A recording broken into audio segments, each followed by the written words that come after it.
Assalamualaikum warahmatullahi wabarakatuh. Perkenalkan saya Rizky Awalia, NIM D1E1 21079, kelas A Penyuluhan Pertanian Universitas Haluoleo. Di sini saya akan menjelaskan tentang kerusakan tanah.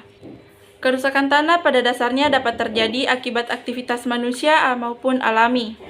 Kerusakan tanah juga dipengaruhi oleh erosi air hujan dan degradasi lahan.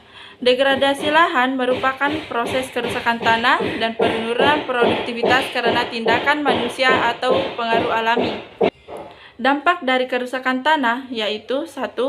Penurunan produktivitas tanah, yang kedua kehilangan unsur hara, ketiga kualitas tanaman mengalami penurunan, yang keempat laju infiltrasi dan kemampuan tanah menahan air berkurang, yang kelima struktur tanah menjadi rusak, yang keenam lebih banyak tenaga yang diperlukan untuk mengolah tanah, yang ketujuh erosi guli dan tebing longsor menyebabkan lahan terbagi sehingga mengurangi luas tanah yang dapat ditanami.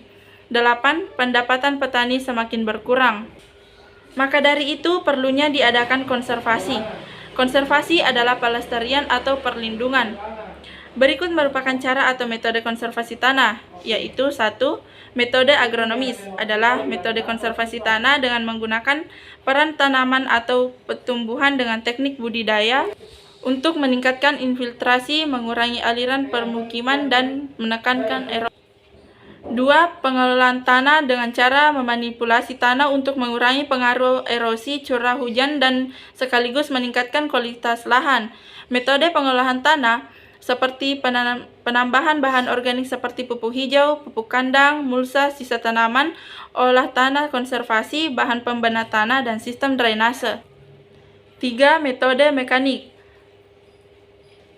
merupakan metode konservasi tanah berupa perlakuan fisik mekanis atau bangunan yang diberikan pada tanah untuk memperlambat aliran permukaan serta menampung dan menyalurkan aliran permukaan dengan kekuatan yang tidak rusak.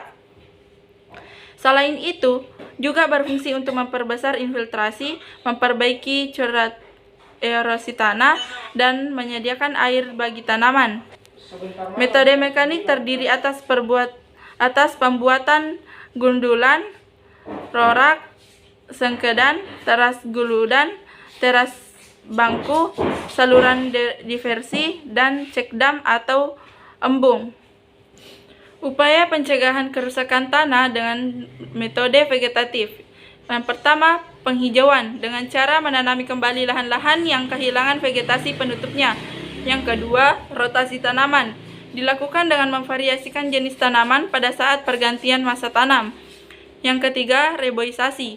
Dilakukan dengan cara menanami lahan yang gundul dengan tanaman keras. Yang keempat, buffering, penanaman tanaman penutup. Dengan menanami tanaman dengan tanaman keras seperti jati dan pinus. Yang kelima, penanaman tanaman berbaris. Dengan menanam secara tegak lurus arah aliran atau arah angin. Pada daerah landai, jarak tanam diperlebar, sedangkan di daerah yang miring, tanaman dirapatkan.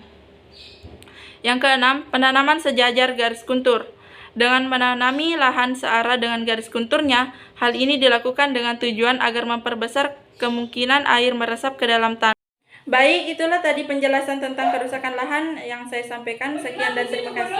Assalamualaikum warahmatullahi wabarakatuh.